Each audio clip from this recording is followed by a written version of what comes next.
अगर आप सब पॉलिटेक्निक का तैयारी करते हैं तो आइए देखते हैं क्वेश्चन कैसा पूछा जाता है और पूछता है। पहला नंबर क्वेश्चन आ रहा है, नाभिक ऊर्जा प्राप्त होती है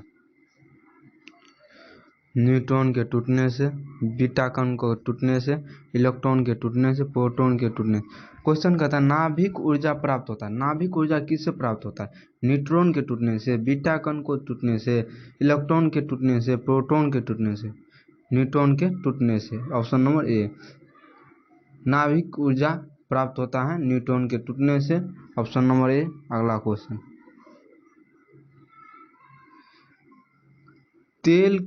तेलों के हाइड्रोजनीकरण में प्रयुक्त होने वाला उत्प्रेरक है। तेलों के हाइड्रोजनीकरण में प्रयुक्त होने वाला उत्प्रेरक है कॉपर, निकेल, FeO3Pt। कहता है तेलों के हाइड्रोजनीकरण में प्रयुक्त होने वाला उत्प्रेरक है CuNiFeO3Pt। CuNiFeCO3Pt। तेलों के हाइड्रोजनीकरण में निकेल प्रयुक्त होता है, उत्प्रेरक में निकेल प्रयुक्त होता है। अगला क्वेश्चन, क्लोरीन का प्रयोग किया जाता है। क्लोरीन का प्रयोग किया जाता है एंटीबायोटिक के रूप में, संक्रमण रोगी के दवा के रूप में, ज्वारनाशक के रूप में, प्रतिरोधी के रूप में। कहता है क्वेश्चन, क्लोरीन का प्रयोग किया जाता है। क्लोरीन का कहाँ प्रयोग किया जाता है? प्रतिरोधी के रूप में, ऑप्शन नंबर डी। प्रतिरोधी के रूप में किया जाता है क्लोरीन का प्रयोग। अगला क्वेश्चन, धातु के बर्तन में रखा दूध निम्न में से किस परिस्थितियों में से सबसे जल्दी ठंडा हो जाएगा? जब बर्तन के ढक्कन पर पर्याप्त बर्फ रखी जाए, जब दूध का बर्तन बर्फ की सिल्ली पर रखा जाए, जब बर्फ को बर्तन के चारों ओर रखा जाए। उपयुक्त तीनों दशाओं में ठंडा होने के लिए समान समय लगेगा। क्वेश्चन कहता है धातु के बर्तन में रखा दूध निम्न में से किस परिस्थितियों में जल्दी ठंडा हो जाएगा?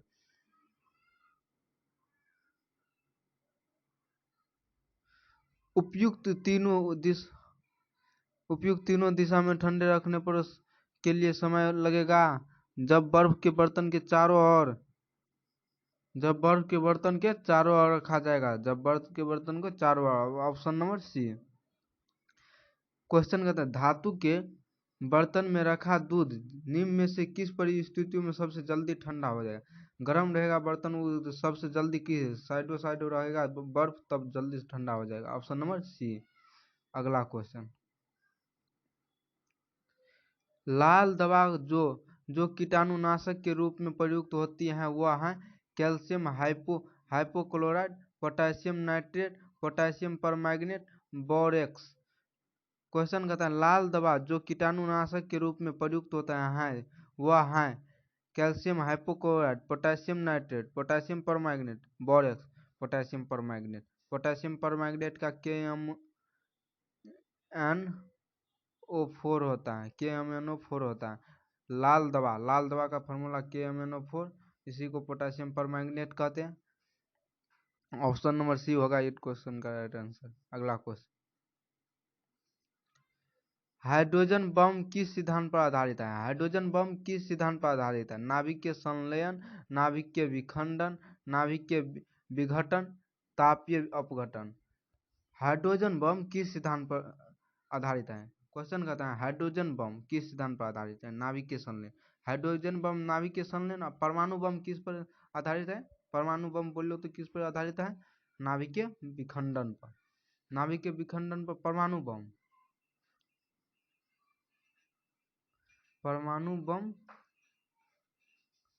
नाभिक के विखंडन और नाभिक के संलयन पर हाइड्रोजन बम।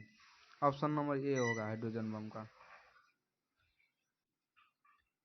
कैल्शियम कार्बाइड पर जल की अभिक्रिया से बनने वाली गैस का नाम है ethylene, acetylene, methane, ethane. Calcium carbide CaC2 plus H2O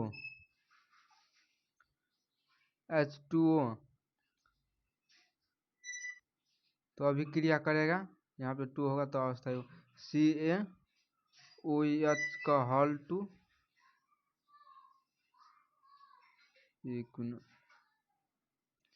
CaOH का हॉल टू प्लस C2H2 को एसिटिन बोलते हैं, एसिटिलीन C2H2 को एसिटिलीन C2H2 को एसिटिलीन CaOH का हॉल टू है कैल्शियम हाइड्रोक्साइड। अगला क्वेश्चन, तो इस क्वेश्चन का right answer acetylene, option number B. अगला क्वेश्चन, कौन सी अधातु तत्व कमरे के ताप पर द्रव अवस्था में होती हैं? कौन सा अधातु तत्व कमरे के ताप पर द्रव अवस्था में रहता है? HgCl2 Br2 F2। कौन सा अधातु तत्व कमरे के ताप पर द्रव अवस्था में रहता है? द्रव अवस्था में ब्रोमीन रहता है, अधातु हैं जो द्रव अवस्था में रहते हैं। धातु पारा Hg, धातु ये हैं, ये द्रव अवस्था में कमरे के ताप पर रहता है। ये धातु हैं, ये अधातु हैं। Br2 अधातु हैं, ऑप्शन नंबर सी। धातु पूछता तो Hg। अगला को, निम्न में कौन डिटर्जेंट है? Teflon, bakelite, trinitrobenzene, trinitrobenzene, sodium lauryl sulphate. Question कहता है कौन सा डिटर्जेंट है? टेफ्लॉन, बाइकेलाइट, टाइनाइट्रोबेंजीन और sodium lauryl sulphate. Option number D detergent है। अगला क्वेश्चन, C4H6 आणविक सूत्र वाले यौगिक होते हैं। C4H6 आणविक यौगिक वाले यौगिक होते हैं, सूत्र वाले यौगिक होते हैं। C 4 गो हैं, C 4 गो और हाइड्रोजन 6 गो हैं। तो H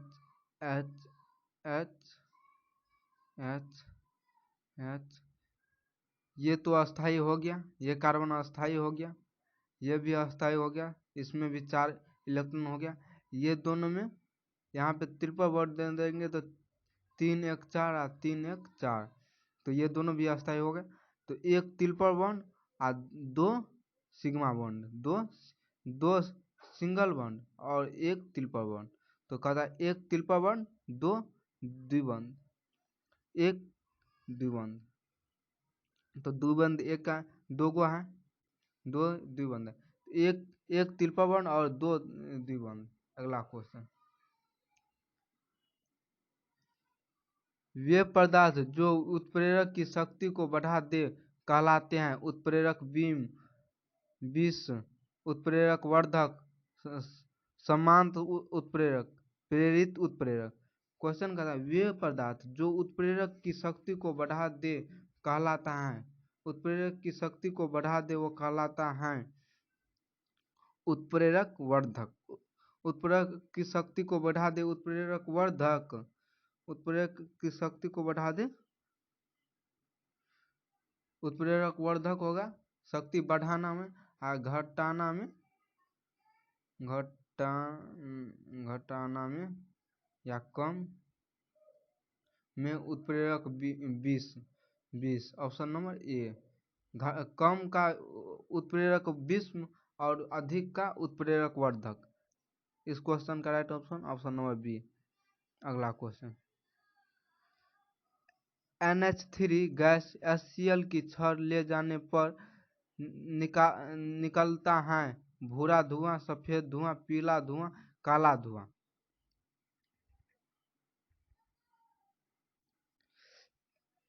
NH3 प्लस HCl की छड़ ले जाने पर निकलता है। कौन सा धुआं निकलता है? NH4Cl। NH4Cl सफेद धुआं, सफेद धुआं। ऑप्शन नंबर बी होगा। कहता है क्वेश्चन, NH3 अमोनिया गैस को हाइड्रोक्लोरिक अम्ल की छड़ ले जाने पर निकलता है सफेद धुआं NH4Cl। अगला क्वेश्चन, मेथिल आयोडाइड को सोडियम धातु के साथ गर्म करने पर जो गैस प्राप्त होता है वह है। मेथिल आयोडाइड को सोडियम धातु के साथ गर्म करने पर जो गैस प्राप्त होता है वह है methane, ethane, acetylene, ethylene. Methyl iodide CH3 I plus Na 2 CH3 तो C2H6 प्लस 2 NaI। तो ये C2H6 इथेन हो गया। Option number B, ethane gas बनता है। कौन सा गैस बनता है? इथेन। अगला क्वेश्चन, नाइट्रोजन का लिटमस के प्रति व्यवहार है। नाइट्रोजन का लिटमस के प्रति व्यवहार है अम्लीय, क्षारीय, अम्लीय एवं क्षारीय, उदासीन। नाइट्रोजन का 7 होता है परमाणु संख्या, इसी कारण 7 उदासीन अम्ल की संख्या 7 उदासीन होती है। ऑप्शन नंबर डी, 7 उदासीन, 7 से ऊपर क्षारीय, 7 से कम अम्लीय। 7 से ऊपर क्षारीय, 7 से कम अम्लीय, 7 उदासीन। अगला क्वेश्चन, समस्थानिक के परमाणु द्रव्यमानों में अंतर का कारण होता है। समस्थानिक के परमाणु द्रव्यमानों में अंतर का कारण होता है प्रोटॉन की संख्या में अंतर, इलेक्ट्रॉनों की संख्या में अंतर, परमाणु संख्या में अंतर, नाभिक में विद्यमान न्यूट्रॉनों की भिन्न संख्या। समस्थानिक में इलेक्ट्रॉन संख्या, प्रोटॉन संख्या समान होता है, न्यूट्रॉन की संख्या भिन्न होती है। कौन अंतर के कारण होता है? न्यूट्रॉन की संख्या भिन्न होती है। ऑप्शन नंबर डी, नाभिक में विद्यमान न्यूट्रॉन की संख्या भिन्न होती है। अगला क्वेश्चन,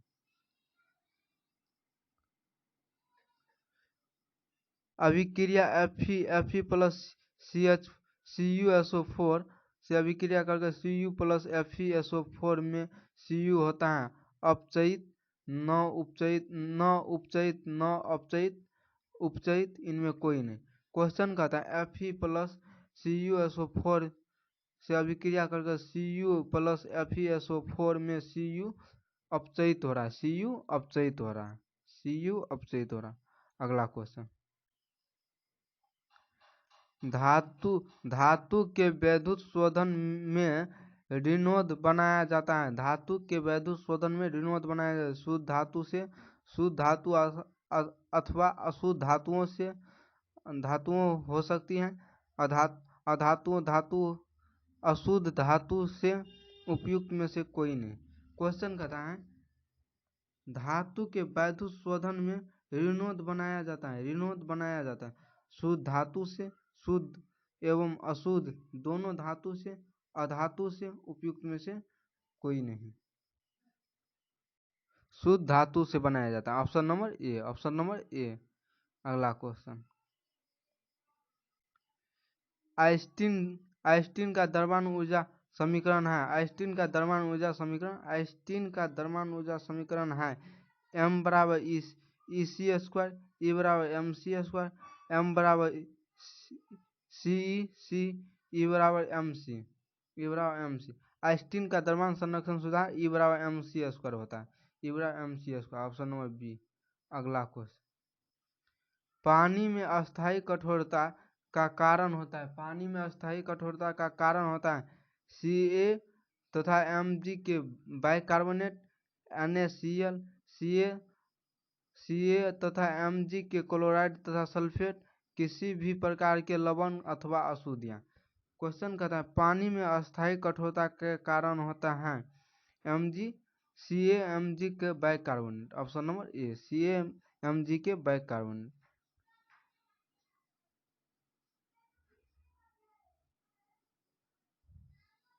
अगला क्वेश्चन